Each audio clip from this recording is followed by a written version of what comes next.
हमारे इस channel Mithila junction को लाल button दबाकर सब्सक्राइब करें व घंटी के निशान का बटन दबाएं ताकि सभी नए वीडियो आप तक तुरंत पहुंचे बिल्कुल मुफ्त।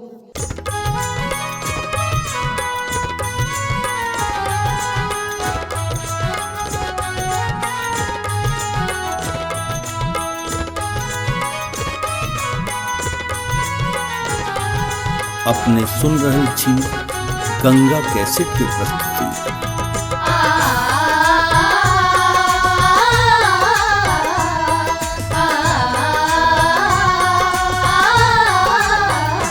आहा माता जगत के जननी छी माँ जननी छी। आहा दुखिया के माँ दुख हरनी छी दुख हरनी छी।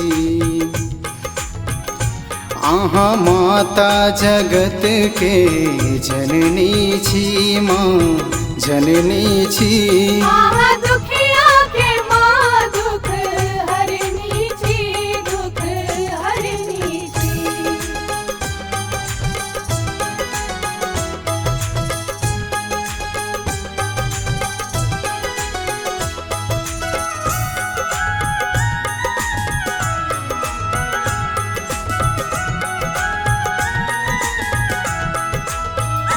हमर पूजा अहीं माँ सेवा अहीं जाक दुख विपत्ति माँ ककरा कही।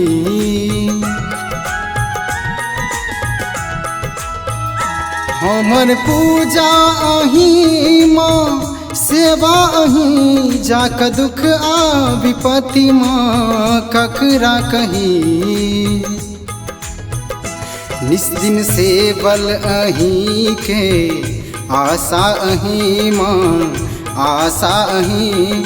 अहीं दुखिया के माँ दुख हरनी छी दुख हरनी छी।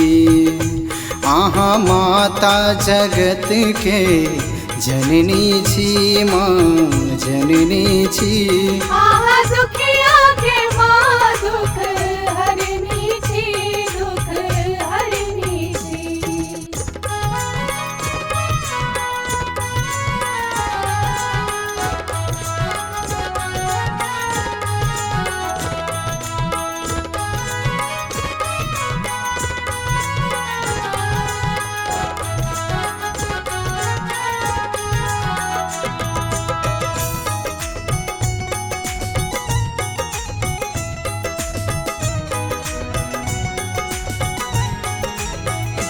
सब रूसा तरुसा मुदा मानै रूसा माँ। आहा जरूस बैत जेबै हम कतऽ।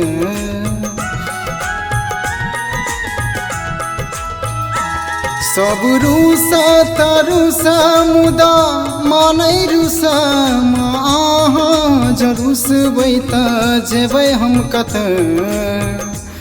हम गलती के पुतला आहा क्षमादान छी माँ क्षमादान छी। अहीं दुखिया के माँ दुख हरनी छी दुख हरनी छी। आहा माता जगत के जननी छी माँ जननी छी। आहा दुखिया के माँ दुख हरनी छी दुख हरनी छी।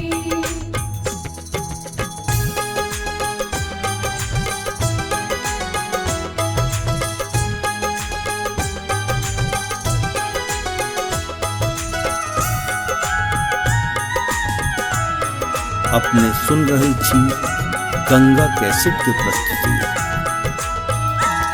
ई स्वार्थी जगत खाली लोभे भरल झूठ माया में मैया सब पड़ल।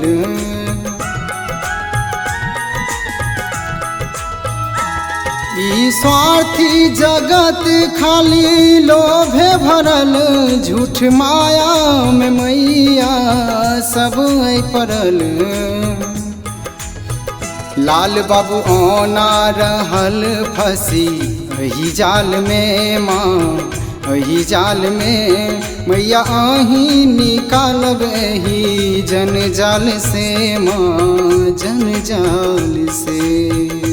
अहाँ माता जगत के जननी छी माँ जननी छी। आहा दुखिया के माँ दुख हरनी छी दुख हरनी छी। हमारे इस चैनल मिथिला जंक्शन को लाल बटन दबाकर सब्सक्राइब करें व घंटी के निशान का बटन दबाएं ताकि सभी नए वीडियो आप तक तुरंत पहुंचे बिल्कुल मुफ्त।